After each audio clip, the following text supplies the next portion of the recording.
Hello there. I'm Linden Thorp, and this is Embodiment Q&A. We're here every Friday. I hope you can hear me. Yes, you should be.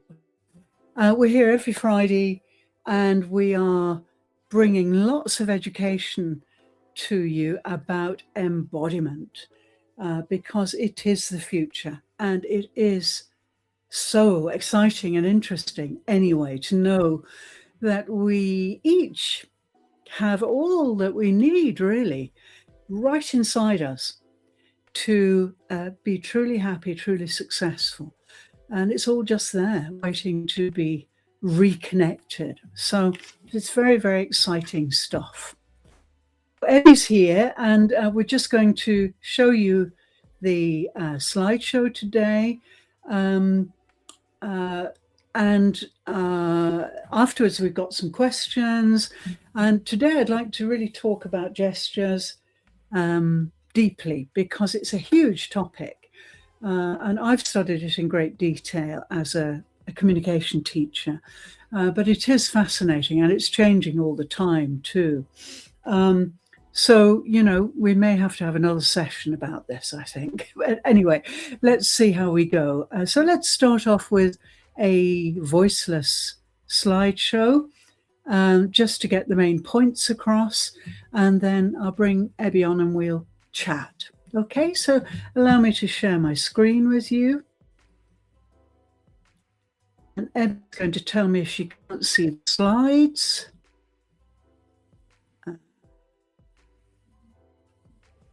There we are.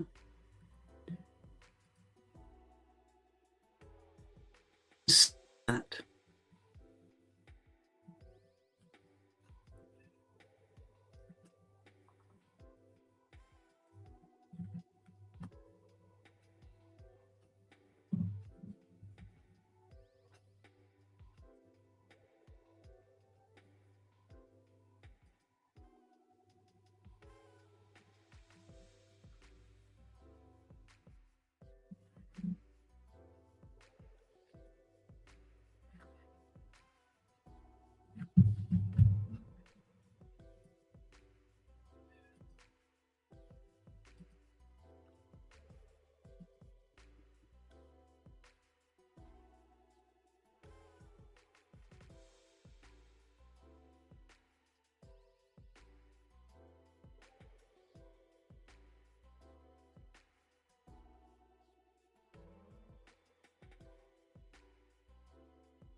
Okay, I hope that helped and helped you to set the scene. As I say, there's so much involved in gesture, and I'll tell you more in a moment. But before that, let's welcome Abby. She's here, my stalwart companion, to learn more and make everything human. Here we go.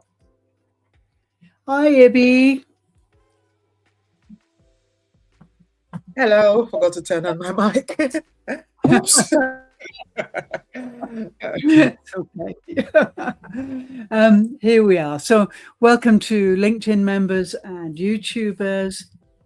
And before I ask Abby about the video, and I know she's going to say, oh, there's so much, I couldn't catch it all. Yeah, I know. I do put lots in there. But yeah, it's really interesting that if you're embodied, if you're really breathing and you're really with your body, it doesn't matter. The detail doesn't matter so much because it will be penetrating your unconscious, your unlimited mind, as long as you're embodied, as long as you're breathing and engaged with the content.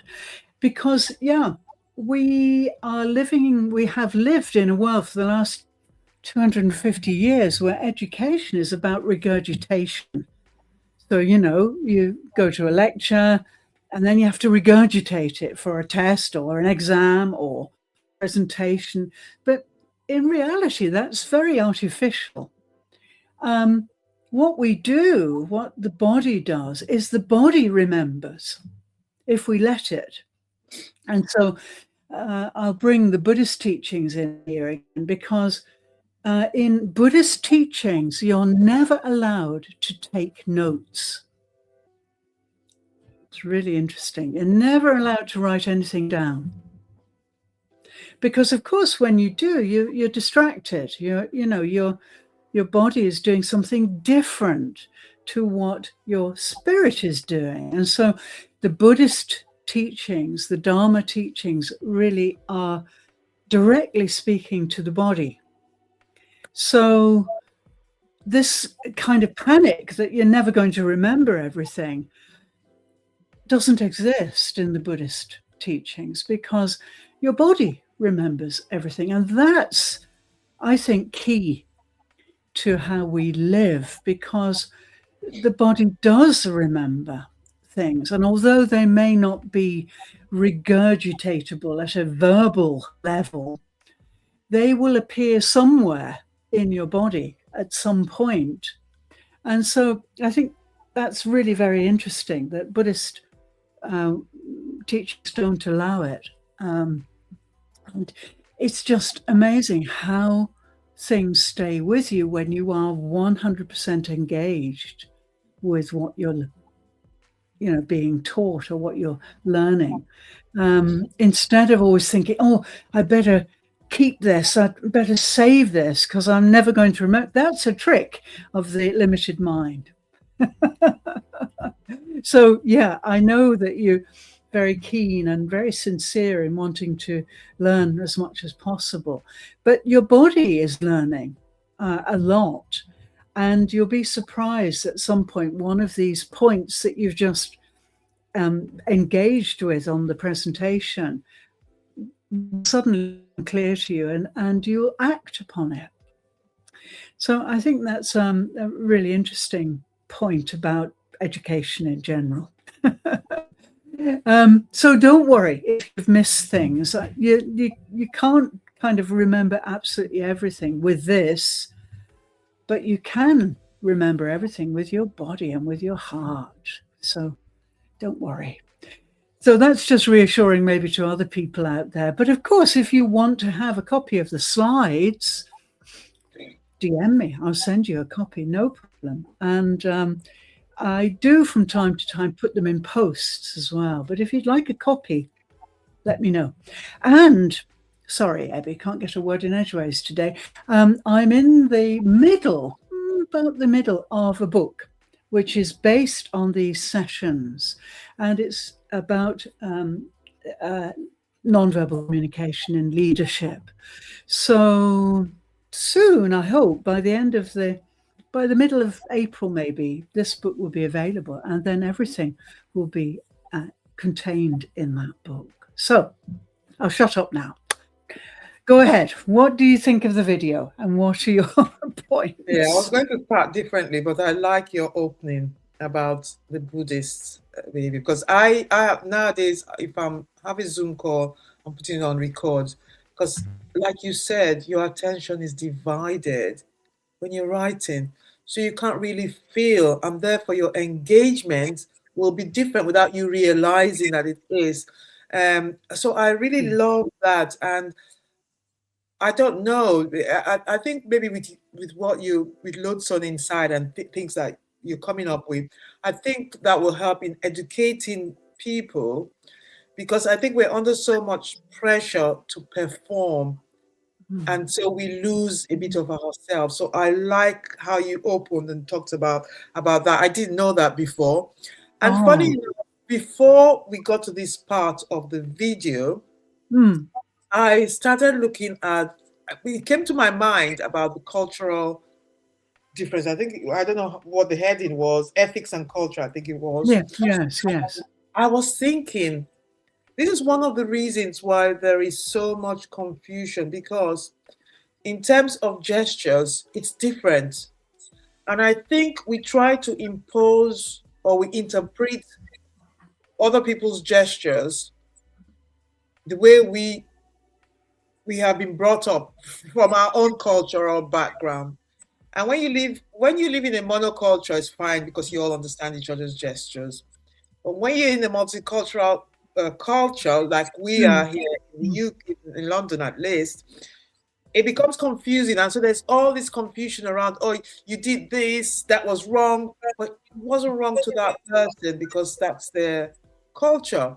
So and I think the responsibility is not on trying to change somebody else. The responsibility is on you to understand. Yes. Because like Stephen Covey said, first, one of his habits was, I can't remember what number, but it says, first try to understand. What we do is we do it backwards. We're trying to change people. When you first try to understand before you try to make the change. And a typical example for me in terms of, I know we're talking about gestures, but in terms of understanding is, there was this girl and she always had a messy house. And the lady said, let's go tidy up for her. And I said, maybe that's not what she needs. You need to, just because you want a tidy house, so not everybody cares about that. Priority. So I said, you need to find out what she wants to be able to, if you're going for service, because you're not serving yourself. And I think a lot of times we try to serve ourselves. So in terms of gestures, we interpret people's gestures, forgetting that in a multicultural society, different things mean different things. And as individuals, that's to start with us, they also need to understand the opposite culture. But we're not understanding, and we're just blaming and judging each other and saying, oh, that person has a negative view because that person's body language was that way. But from their perspective, it might not have been a negative thing. So that's a very good point. Well, ethics and culture in a multicultural society is very sensitive, and we need to be conscious, because I think, the consciousness, I think somewhere in the video too, you talked about the consciousness. We need to be conscious, we need to be intent about things. Yes, we need to be present. So while we're taking notes, we're not really present. We need to be present and give the full attention and understand. And that's why they say non-verbal communication is so high, because I think that's the problem we're having, because we're depending on the words. But I think words is only about 6% of communication. I don't know. You're the expert. More. 90 could be up to 90, between 70 and 90. I mean verbal. Non-verbal. Verbal, very low. It's very low, and we depend on that. So we interpret. So and sometimes, in terms of tone, like with the African tone or even the Japanese tone, for somebody who's not Japanese, can come across as harsh. I know Eastern European, their tones come across as harsh, but even it's because of the beat of their language. So to an English person, it comes across as harsh, but it's not. But if you try to understand like the gestures and their body language and stuff, you will understand that they're not being harsh. It's a different beat from what we're used to. So it's so we're depending too much on words as opposed to like the non-verbal side of things. So there is a lot in this, and I love it. I really love it, because I think this is the key to us in our world of today, where there's a lot of mixes and stuff. I think you're absolutely right, and I'm so thrilled that you think it's as interesting as I do, because yes, addressing the cultural differences, yes. The more the global world grows and the more we interact with people all over the place, the more we have to be human, because and we have to be embodied, because we have to teach others our gesture language. Education. That's right. It's really interesting. I've just been talking to a Romanian guy, who he and I and you, I hope, are going to collaborate. And his English is not so good. His verbal English, not good. And he said it at the beginning. He said, Linden, I'm very fluent, because we've written to each other a lot. I'm very fluent on paper, but I'm very shy and a bit nervous from speaking, because I don't speak English at all. He's a Romanian. I said, don't worry, I'm very familiar with this. And I realized at that point that I, in my capacity as an English specialist working with foreigners, which is what I've done all my life, I've learned how to really commit to my own gestures. That is so important. If you're holding back, or you're not showing your hands on camera, or you're in some way restraining yourself because you're on camera, that's crazy, because other people are not going to learn your gestures, and therefore they won't be able to get full meaning, because that's non-verbal. So, whenever we make a gesture, and I touched on this in the slideshow, it's something that's coming from the body, and it has to match the words. And this is where my insights are amazing, because of teaching Japanese students. Because when in Japan, it's very interesting, when we start with them at 18 or 19, they come with no gestures, none. They sit absolutely straight. Their hands are stiffly on their desk or their lap, and their heads are down, and they are kind of blank. They're a blank sheet. And I remember my early classes in Japan, I was so surprised, because I taught Japanese outside Japan, but never at home, here in Japan. I was so shocked that there is nothing there, no spark of communication, really. And then, of course, they're very inconfident about their actual English, because they're perfectionists. So it's been the biggest challenge of my life, really, to teach communication skills to Japanese students in Japan. But basically, it's such a blessing, because I have had to teach these students from scratch, as if they were babies, as if they were some kind of baby born into a world that they didn't have access to their own native gestures in.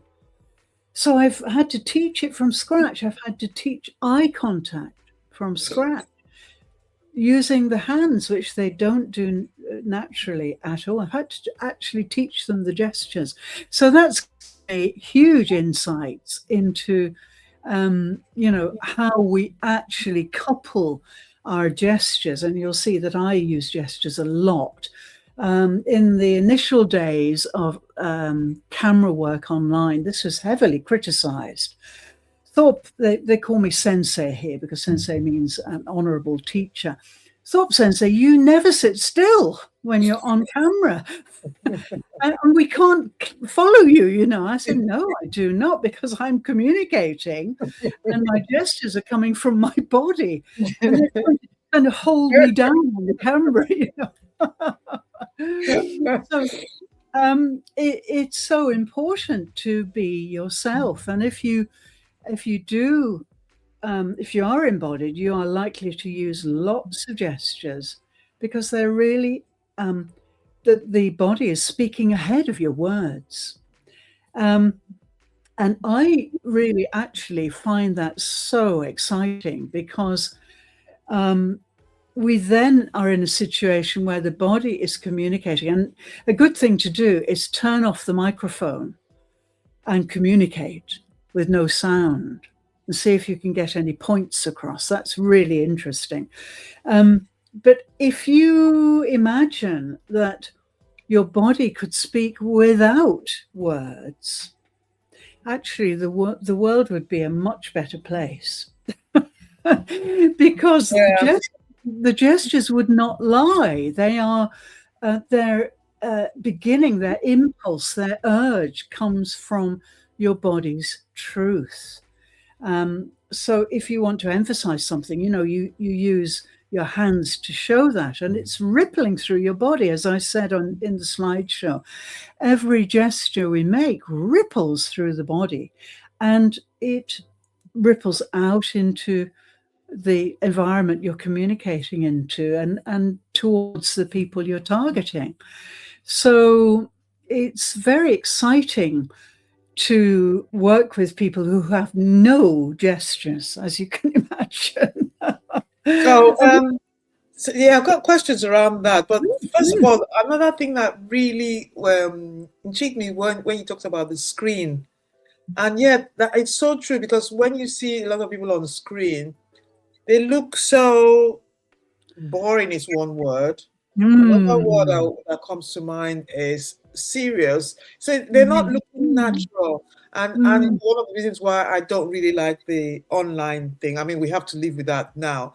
If I had a choice, I would always prefer in person, because you can feel the true meaning of what they're bringing across. And it's very difficult to show that online. And I like how you said, you don't see the hands. And I've noticed you always do that. I'm going to be more conscious about showing my hands on camera when I'm talking now. So it's made me more conscious. So one of the questions I want to ask, because you were talking about the Japanese students and how they sat still. And so, but how did you get them, help them to notice the gestures that they were making or not making? So how did you get them to understand that? And what's the difference between performative gestures and the natural gesture? Because sometimes people just pretend, rather than doing it as being authentic as they feel, they're doing it because they've been told they have to do it. Yeah, that was a real challenge, I must say. And to begin with, it's very mechanical. So really what I worked with right at the beginning, what I do with complete beginners for communication skills, is I work with memorizing. So first of all, the problem with Japanese students is that they often read English very well, but they don't speak English very well, but they often read very well and understand at a written level very, very clearly. And so what I do is, first of all, I get them to memorize a chunk of English. So, for example, if they're going to be graded on a presentation, I get them to memorize an introduction. Okay. And it's mechanical at first. So, things like, hi, I'm Linden Thorp. Today, I'm going to talk about, So I give them this kind of choreographed introduction. which they That memorize. sounds interesting. I love it. They go home and memorize it. They're such, ardent students, amazing. They go home and memorize it. And I always remember one student, I said, now, have you memorized your introduction? Can you say it perfectly? She said, yes, I've practiced it 100 times with my cat. Which is another thing that I insist on, because, if you're memorizing something like in the air, well, it's meaningless. So you have to choose someone or something to communicate it to as you memorize, So plants are good, cats are good, dogs are good, mothers are good, even if they don't understand English. They can just show loving compassion for their performance and so on. And so you always have to have an object of focus when you're presenting or when you are speaking English as a foreign language. And so that's the first stage, memorize. So they get really good at that memorization. Then we work on the tone, because the intonation is what will help their bodies to remember. So if you don't teach them this, then what happens is this. Hello, my name is Linden Thorp, and today I'm going to talk to, and it's absolutely robotic, incredible, because that's the rhythm of Japanese, so they borrow that rhythm and speak this robotic speak, So then I work on intonation, and I do a lot of work with register, and I do a lot of movement through, questions rising at the end. And English is really very expressive language if it's used properly. And so they really start to copy that. I give them recordings to practice with and so on. And eventually we get that right, and they come and I say, okay, let's have your introductions. And they all stand up. We do some movement first. We get their bodies opening up, and they go ahead and they perform their introduction. And often they're great. They're brilliant. They've worked for 3 weeks on them. And they're about 50 seconds long. No, a little bit longer, 1 minute long. But they're good. They've really got the intonation, they've got the patterns. So the next question is, well, how do we put gestures in here? And of course, because in Japanese culture, you're not supposed to stand out. You're supposed to mingle and step back so that other people can step forward. This incredible modesty and, So to get them to really think about the gestures, we do lots of kind of exercises, handshaking exercises to get them loose and so on. But the first hurdle is when they say their name, because in Japanese we rarely say people's names. And so then the first gesture, and this is really deliberate, is the heart. My name's Linden Thorp. They touch their heart and they say their name, and that heart gesture seems to open up the body for the rest of the introduction. And so, things like, I'm going to speak briefly. So I give them a little gesture for that. And at first it's very mechanical and they feel ridiculous.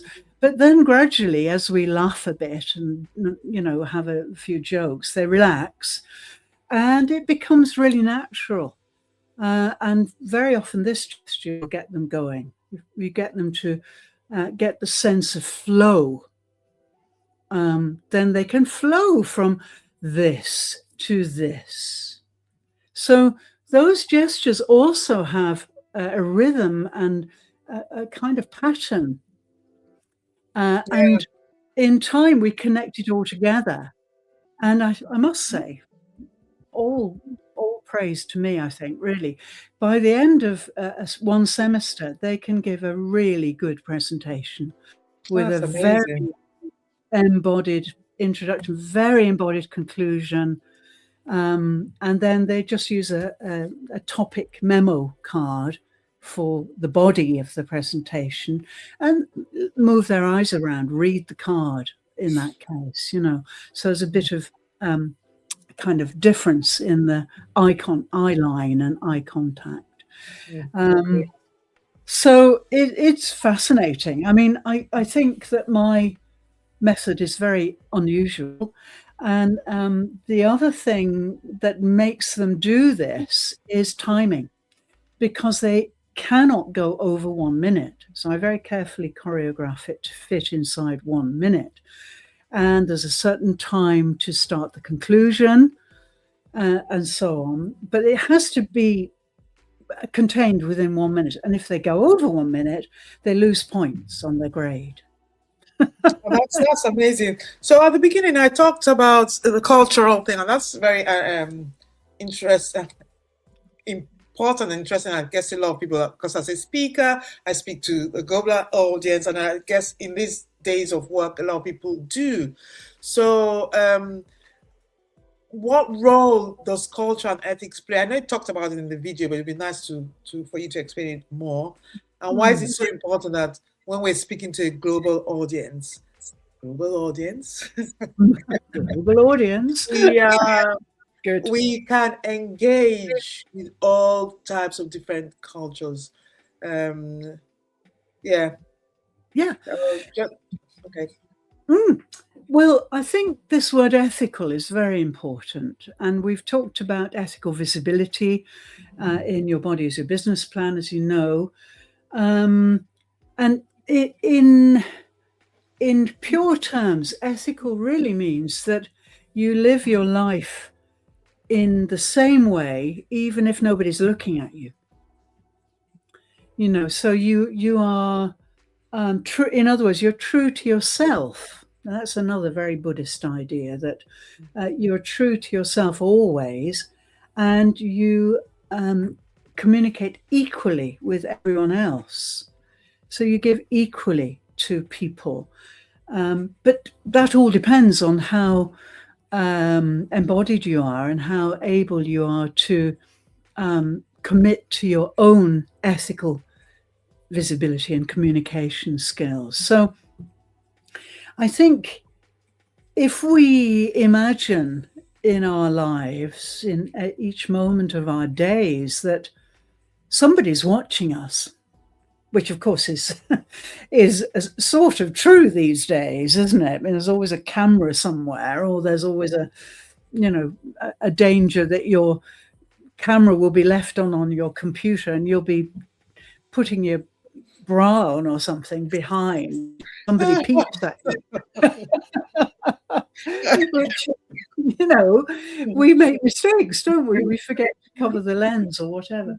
So, yeah, I think for me, my life is not separated into times when I'm hidden and times when I'm not hidden.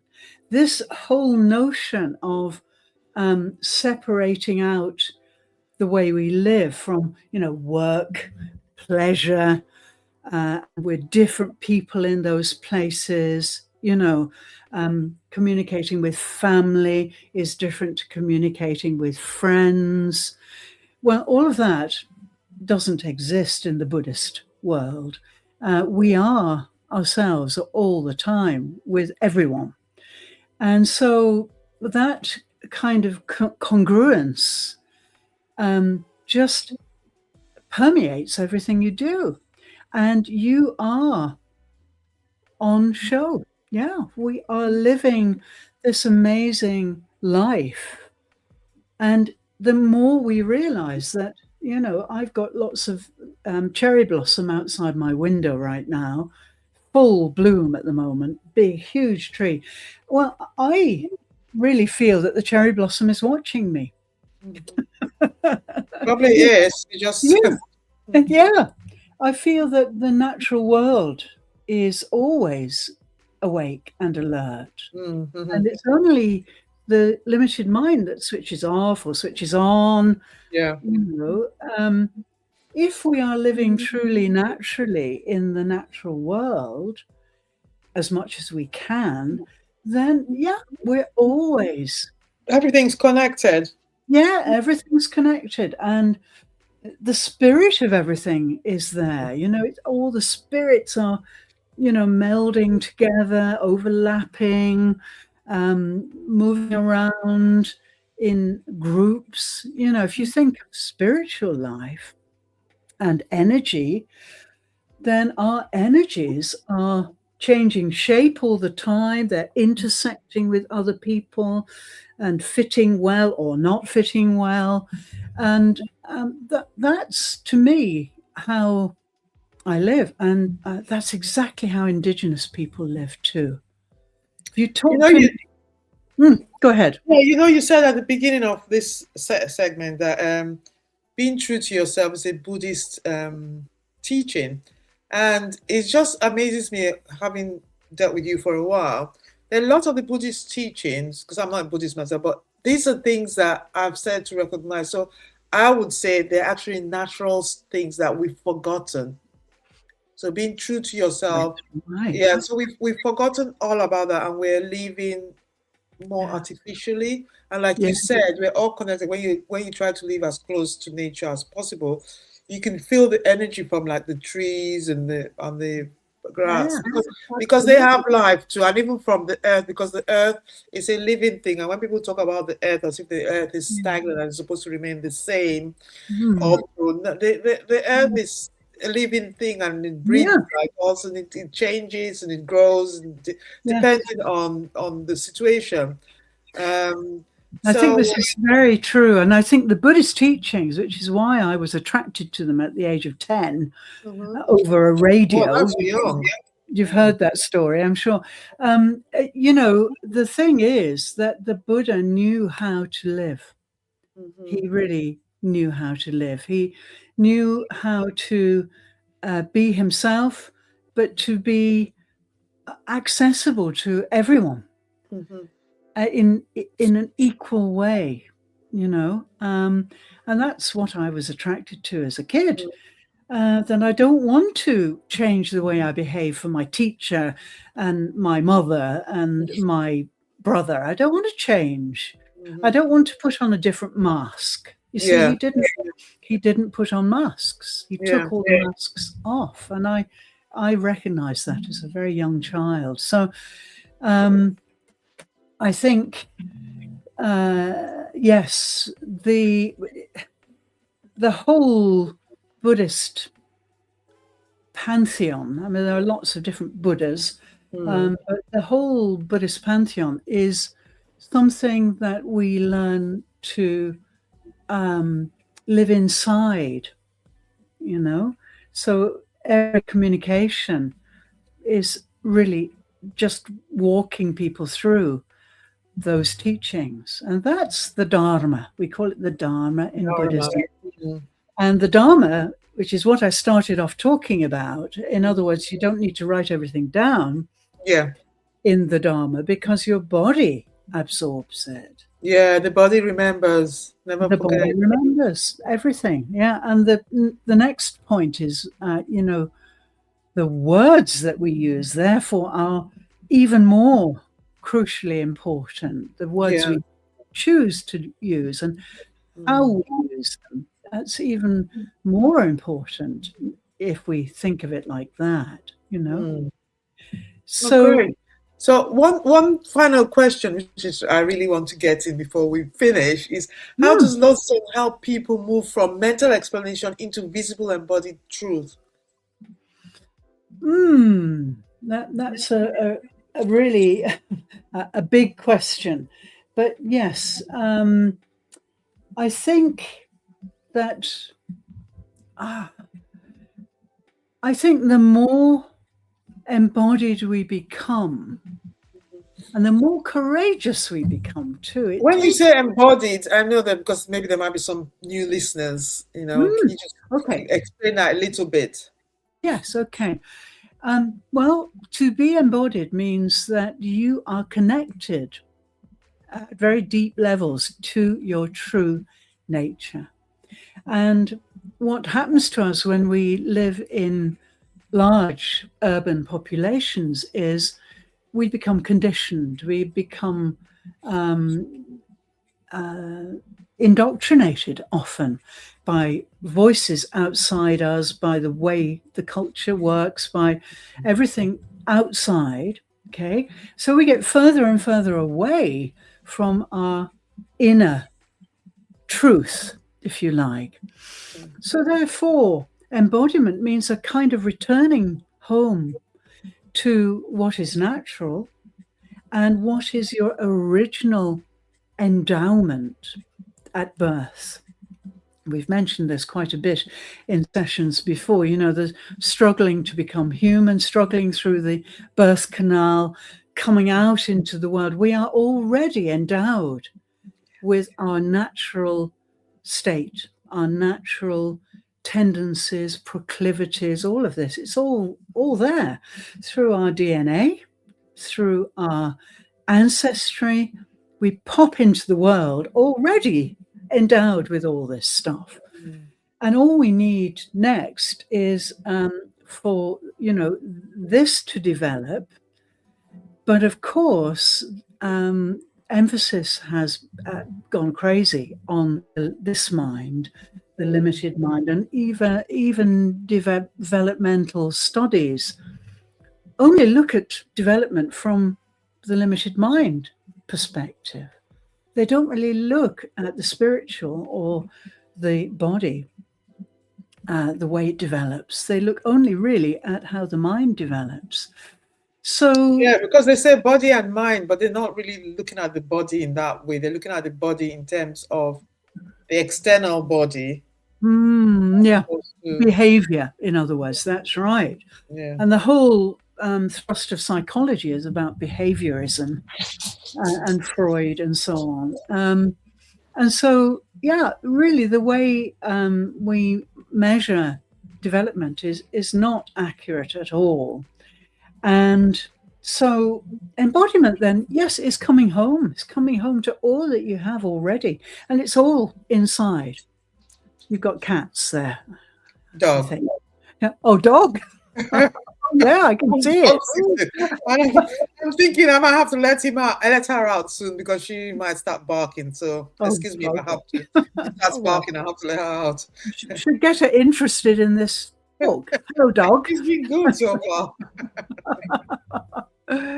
So yeah, good to make me to stop me and talk about embodiment. So yeah, the visibility thing, yeah, it has of course implications in our online lives and our devices and all of this, but really it's much more fundamental than that, because it's about being visible to ourselves and to others in a very pure way.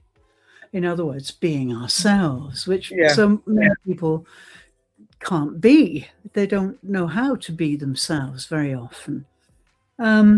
So, yeah, I think that the more we realize that visibility is not essentially to do with screens and devices, it's much more to do with how we connect to ourselves and how we accept ourselves. So what would that look like? So what would ethical visibility look like if more people understood the moral weight of how they move? What would it look like? Yeah, well, I think it would, the nub of all this is really dynamite, because I think if we realized that so little of how we express ourselves as human beings is to do with words. So little of it. That, I've spent time teaching deaf people. Okay. I've mentioned this before, they are very sensitive to vibrations, and they've inspired me to create Lodestone, which is all about whole body listening, really.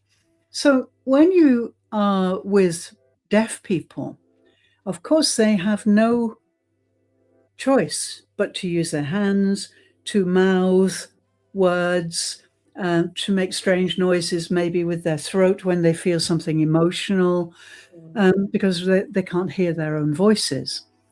So the body speaks through their voice. And so the best way to really interpret a deaf person, if you're not a signer, I'm a signer, so I can understand their signing. But the best way really is to read their body, because the body will express that emotion, and the voice will emit very strange sounds, which can be quite scary because the volume's not controlled, of course, because they can't hear. But you can read those sounds, and you can learn to communicate back with those kind of sounds, which create a vibration. So I did a lot of work with that, using just vibrations from the voice, which is where I became so interested in how vibrations underlie everything we do.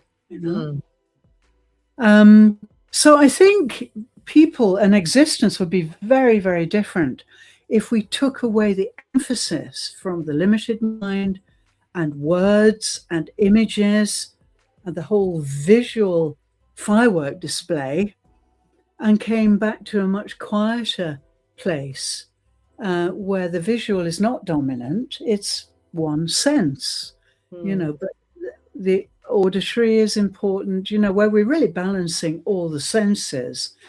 And we would be so much calmer because there's a certain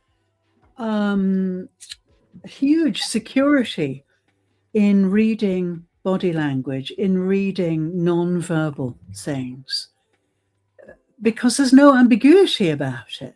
If somebody gestures like this, you know what it is, then you absolutely know exactly what it means. It means go away, and there are certain seminal gestures that are used in all cultures. Universal, yeah. Universal. I've researched that, and some of the more aggressive ones are universal. Yeah, true. So if we relax a little bit and take our attention away from the visual, away from words and abstract meaning, and come to the body, we will be able to feel much more secure, much safer. Eventually. I mean, so being present, so being present are supposed to not listen to somebody, but hearing the words and looking for your answers, but rather just be present and then just go with your body, and then, okay. Yeah.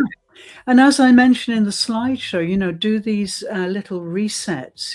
The breath is so important. So before you speak, I love your 30-second resets. Oh, really? You always like that, don't you? Great. I'm glad.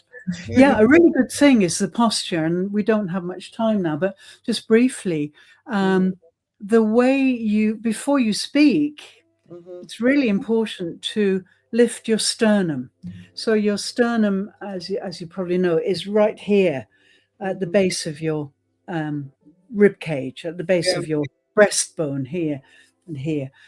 So before you speak, just lift it, put your shoulders down, lift it.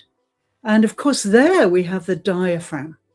So a really excellent way of allowing your nonverbal language to flow is to breathe diaphragmatically, which we've mentioned before. But the diaphragm is right under the sternum here. Yeah.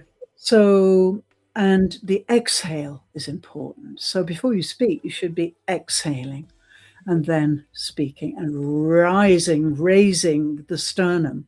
And that will activate your body in a very different way to if you don't use the breath. So I think it's all a question of if we had more access to these nonverbal things, we would be calmer.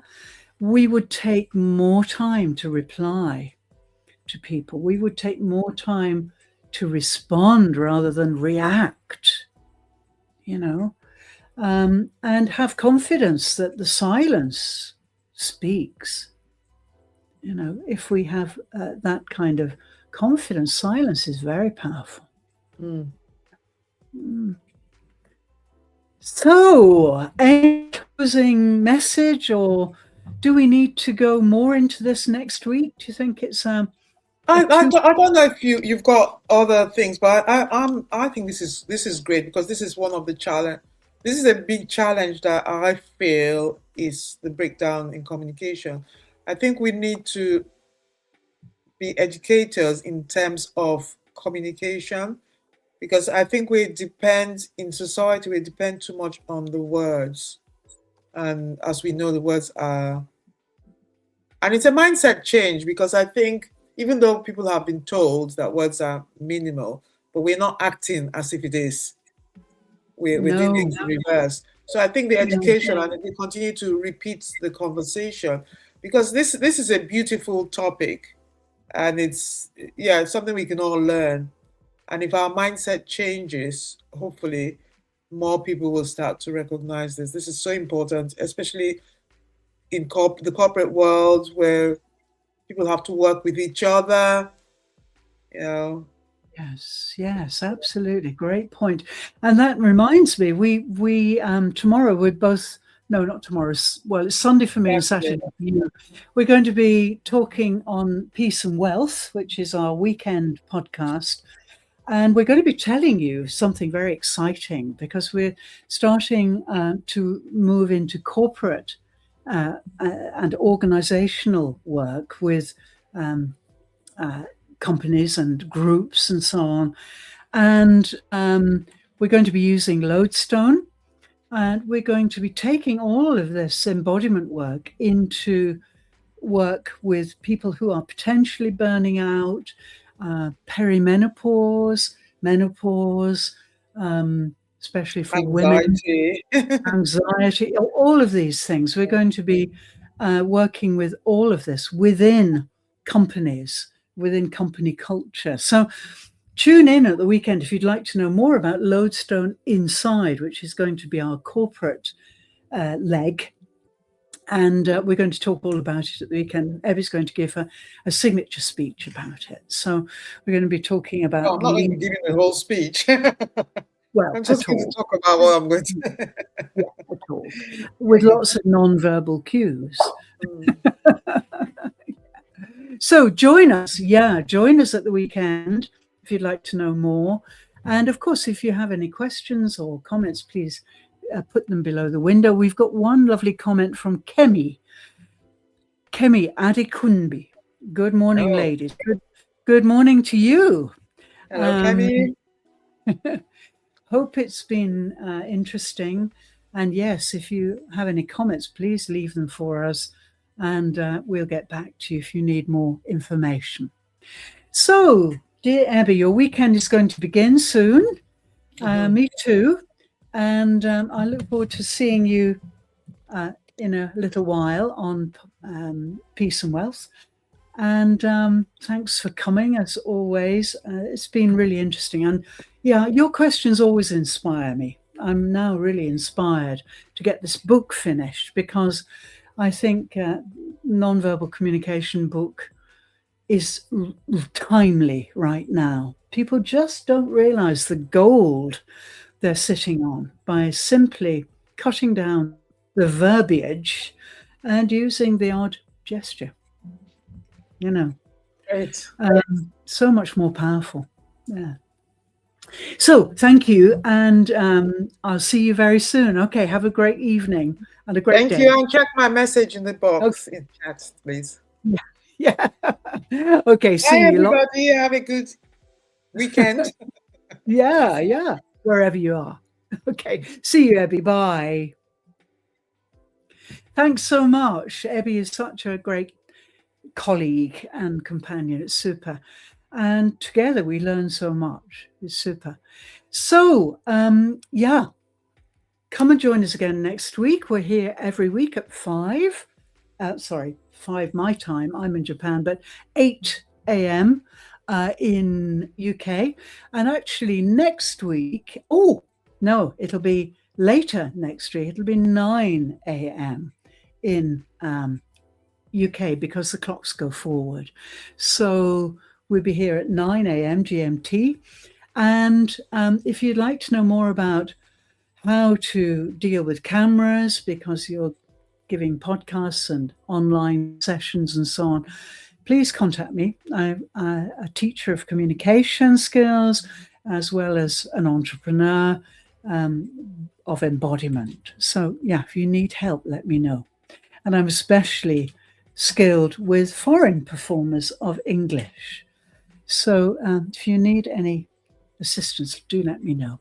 So thanks so much. I'll get my weekend on the way now. It's dinner time for me in the evening. It's dark outside. You're just beginning your day, maybe. So have a fabulous day. And I hope you become really aware of how powerful your gestures are. Thank you so much. See you next week. Same time, same place. Bye for now.